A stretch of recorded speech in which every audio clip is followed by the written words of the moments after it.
Aínda que excepcionalmente pode deberse a algún problema de tipo médico ou psicolóxico, o principal motivo é a falta dunha estimulación adecuada.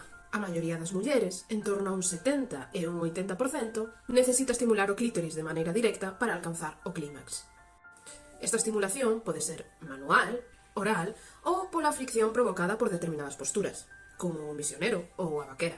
Hai raras ocasións na que a fricción indirecta, é dicir, a penetración vaginal, pode ser suficiente. Sen embargo, só un tercio do total de mulleres consigue chegar ao orgasmo só con penetración. Moitas delas sinten que teñen algún problema, pero non é así, eres a maioría.